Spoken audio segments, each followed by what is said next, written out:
Hello, beautiful soul. Welcome to Jinjin's Cosmic. If you didn't happen to be here, perhaps it's time to meet your soul.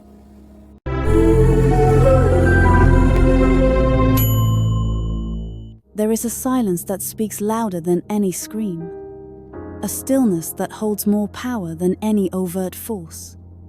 If you have ever truly known a Scorpio, you have felt it. It's that sudden shift in the energy of a room when they walk in, a quiet hum of unseen depth. It's not intimidation, it's presence.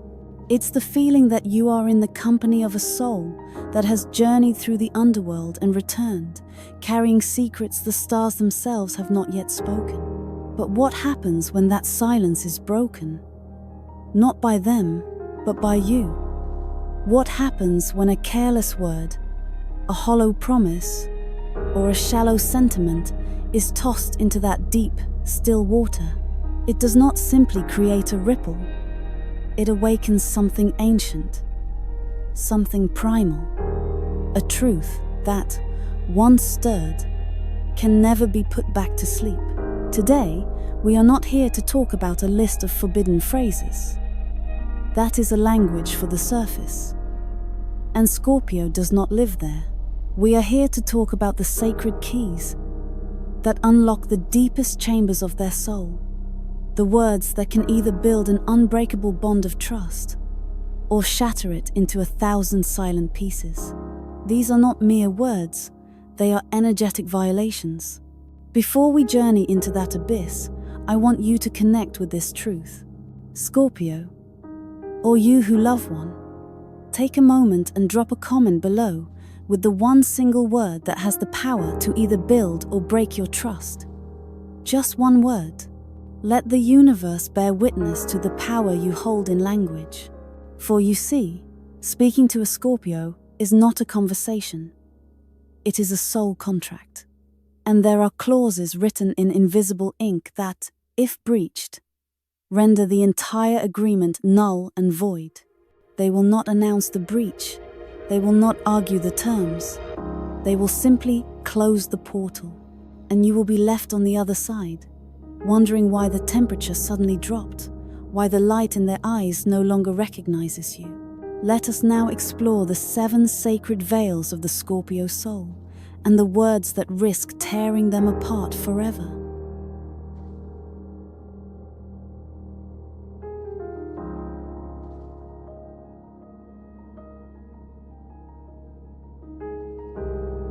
Have you ever looked into the eyes of a Scorpio and felt the weight of 1,000 lifetimes? That is not an act, it is their native state. To be a Scorpio is to live life at a frequency others cannot always perceive. Their emotions are not fleeting storms. They are tectonic plates, shifting deep beneath the earth. Their passions are not sparks. They are the hunsing cores of dying stars, burning with a heat that both creates and destroys. So when you utter the words, "You're too intense," or "Can't you just relax?"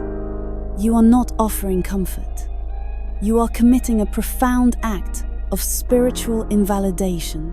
It is the equivalent of telling the ocean it is too wet, or the night sky it is too dark. You are looking at the very essence of their soul, the fire that keeps them alive, the depth that gives them wisdom, and calling it an inconvenience. This is where the first crack appears.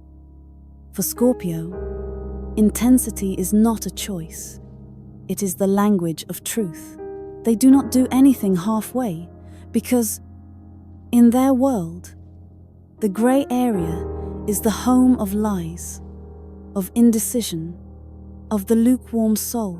They love with the force of a supernova.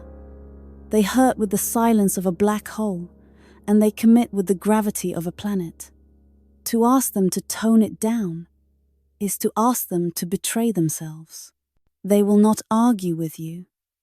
They will not try to explain the cosmology of their soul. They will simply observe, and in that observation, they will realize that you are not equipped to journey with them into the depths where life is truly lived. You are a tourist standing at the edge of the canyon, admiring the view, while they are the river that carved it. And they know, with a sudden and chilling certainty, that you will never understand the difference. The connection does not break. It simply becomes irrelevant.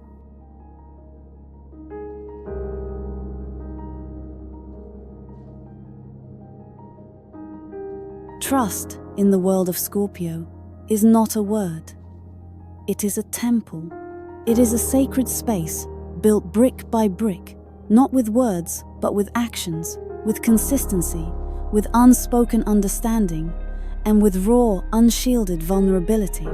It is a fortress erected to protect a heart that has known profound betrayal. To walk up to this fortress and casually say, "Just trust me," is not merely naive.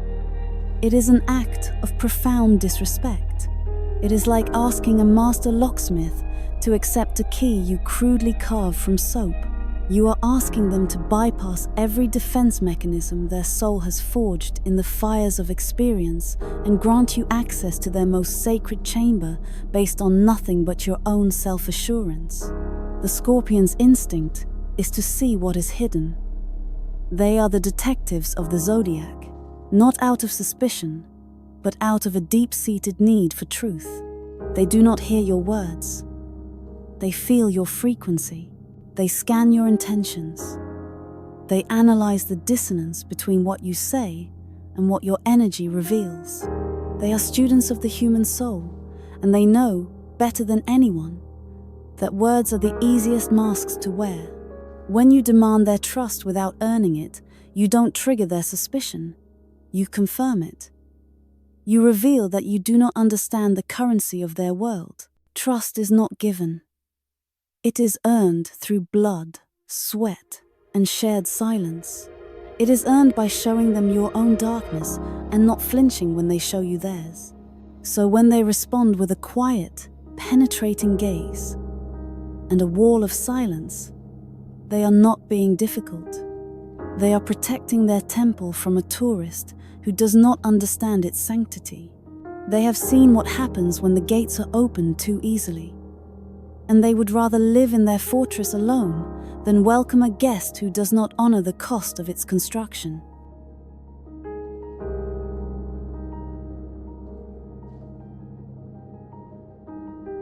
To ask a Scorpio to let go of a wound is like asking the earth to forget where the volcanoes are.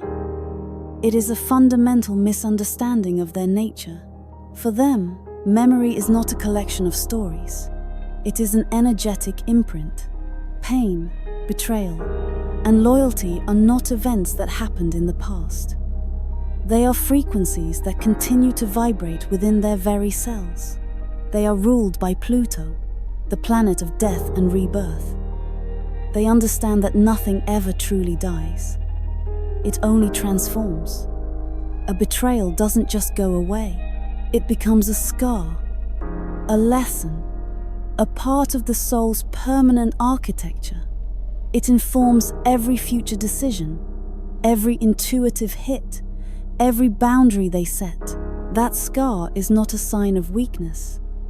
It is a mark of survival, a testament to their resilience. When you tell them to move on or forgive and forget, you are dismissing the profound process of their soul. You are implying that their deep emotional processing is a flaw, that their inability to treat a soul wound like a paper cut is a sign of immaturity. This is where they quietly disconnect. They realize you see their depth as a burden, their memory as a grudge. They might even nod and say, "You're right, but do not be fooled. That is not agreement. That is closure." In that moment, they have categorized you as someone who cannot comprehend the sacred permanence of emotional energy. They will not seek revenge in that moment, for that is too simple a game. Instead, they will let the energy of the event stand. They will honor their pain by remembering the lesson it taught them. And the most important lesson will be that you are not a safe harbor for their truth. They will let go of something, yes, but it won't be the grudge. It will be you.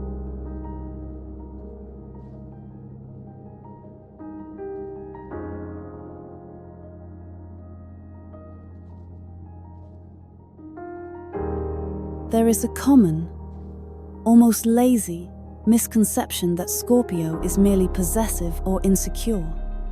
This is a surface-level reading of a profoundly deep spiritual truth. What is mislabeled as jealousy is, in fact, a fiercely protective instinct over what they deem sacred. When a Scorpio commits to someone, a lover, a friend, a cause, they do not simply give their time or their affection. They perform an act of soul merging. They intertwine their energy with yours, creating a unique, hallowed space between you. This bond is not casual. It is a living entity, and it requires reverence, protection, and absolute loyalty. When you act in a way that disrespects this bond through careless flirtation, by sharing their secrets, or by prioritizing a shallow connection over the deep one you share, you are not just making them jealous. You are desecrating a sacred space. You are allowing toxic energy into the temple they built with you. Their reaction is not born of insecurity. It is born of a righteous, protective rage. It is the fury of a guardian whose temple has been defiled. Telling them, "Don't be so jealous," is like telling a high priest to ignore a thief who is stealing from the altar. It is a dismissal of their most sacred value, the sanctity of a true soul bond. They see your casualness not as freedom, but as a lack of reverence. They see your need for outside validation as a weakness in the bond you share. They will not scream or make a scene. That is not their way. Instead, a profound coldness will set in. The warmth of the temple will vanish. They will withdraw their energy so completely that you will feel a chill in the very air between you. They are not punishing you. They are performing a spiritual exorcism, cleansing their sacred space of your profane energy.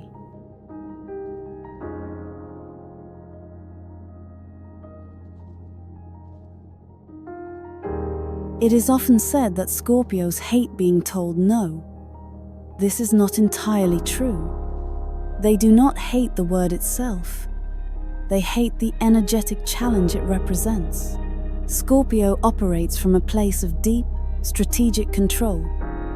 Not control over others, but control over their own energy, their own safety, and their own reality. This is a survival mechanism honed over lifetimes of navigating treacherous emotional waters. They need to know the ground beneath their feet is solid before they take a step. When you deliver a blunt, dismissive no to a request or a direction they have given, you are not just disagreeing with them. You are shaking the very ground they stand on. You are creating chaos in their carefully constructed reality. If your no comes from a place of clear boundaries and mutual respect, they can often understand it. But if it is delivered as a power play, a rebellion without cause, or a flippant dismissal of their will, they perceive it as an act of war. They see you as a destabilizing force, a rogue element that threatens the energetic security they have worked so hard to maintain. Their reputation as a bully stems from this reaction. When their control is threatened, their Plutonian energy rises to neutralize the threat. They may become forceful, manipulative, or intensely intimidating, not because they wish to dominate you, but because their soul's prime directive is to restore order and eliminate chaos from their immediate vicinity. By challenging their will without sufficient reason, you have declared yourself an unpredictable variable. And in the precise, calculated world of a Scorpio, unpredictable variables are not tolerated. They are eliminated. They will not see you as an equal with a differing opinion. They will see you as a threat to their sovereignty. And their response will be swift, silent, and strategic, aimed at re-establishing the control necessary for their survival.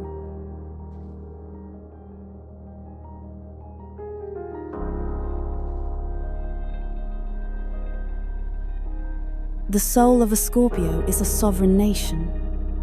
It has its own laws, its own government, and its own unshakable sense of direction. They are born with an internal compass that points not north, but toward truth, power, and transformation. To approach this sovereign nation and declare, "I know best," is an act of breathtaking arrogance. You are not just offering advice. You are attempting a coup. You are trying to dethrone the king or queen of the underworld in their own domain. You are assuming that your map, drawn in the bright, simple light of day, is superior to their map, which was charted in the complex, shadow-filled landscapes of the soul. Scorpio learns by doing, by feeling, by making mistakes in the dark, and emerging with wisdom. They trust their own intuition above all else. Above your logic, above your experience, above your well-meaning intentions. Their way may not be the fastest. It may not be the easiest. It may even seem self-destructive to an outsider.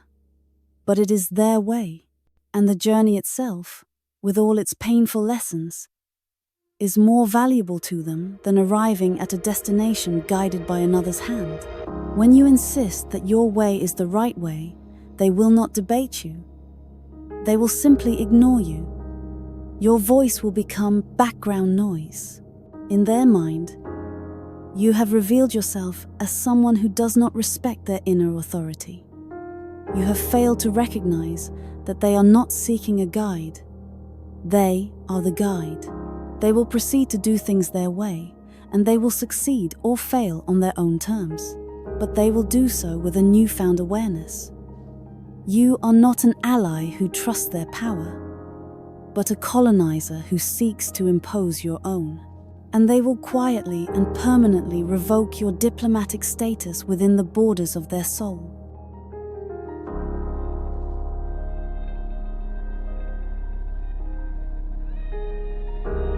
A Scorpio's pride is not the fragile ego of a narcissist. It is a shield. It is a monument they have built to themselves, forged from every battle they have won in silence, every rock bottom from which they have risen, every time they faced their own darkness and did not blink. Their pride is a conscious recognition of their own resilience. It is the phoenix admiring its own feathers, knowing they grew back from ash. To tell a Scorpio that they think too highly of themselves is not just an insult, it is a failure to see. You are looking at their monument to survival and calling it vanity. You are looking at their shield and calling it arrogance. You are failing to recognize the sheer, unmitigated strength it took for them to become who they are. They already know their flaws. They have stared into their own abyss more intimately than you could ever imagine. They are their own harshest critic. They do not need you to point out their imperfections. What they need is for you to recognize the power that coexists with those flaws. Your words will not humble them. They will do the opposite. They will activate the very pride you are critiquing. It will become a fortress wall, impenetrable and cold. They will look at you with a mixture of pity and contempt, realizing that you are so blinded by the light of their strength that you cannot comprehend the darkness it took to create it. They will not defend themselves. They will not list their accomplishments. Their very existence is their defense, and they will add your comment to the foundation of their monument. Another brick of misunderstanding that reinforces the necessity of their unshakable self-worth. They will not die on this hill. They will build a throne on it. And from that throne, they will watch you walk away, smaller than you ever realized.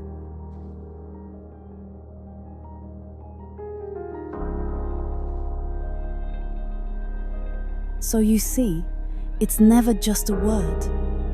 It's the energy behind it. The four energies that most often tear these sacred veils are not signs of the zodiac, but signatures of the soul. There is the scattered wind, which speaks many words but says nothing, leaving Scorpio feeling empty and unseen in a storm of superficiality. There is the polished mirror, which reflects a perfect, harmonious image but hides a chaotic truth, making Scorpio feel like they are going insane, betrayed by a beautiful lie. There is the wildfire, whose passion burns without conscience, whose words cut like embers, leaving wounds that Scorpio carries in silence long after the fire has moved on. And then there is the distant horizon, the energy of the perpetual escape artist, whose love of freedom makes Scorpio's desire for a deep, permanent bond feel like a cage, triggering their deepest wound, the fear of abandonment. Scorpio's reaction to these energies is not hate. It is a spiritual immune response. It is the soul's final, non-negotiable act of self-preservation. They do not cut you off to punish you. They cut you off to save themselves. They close the portal, not because they are cruel, but because they have learned, through immense pain, that not everyone deserves access to the sacred temple of their soul. They are not the villain in your story. They are the silent, powerful guardians of their own. And that, dear soul, is the ultimate truth. To love a Scorpio is to be willing to stand in the presence of that power, to honor their veils, and to speak a language of truth so profound that it requires no words at all.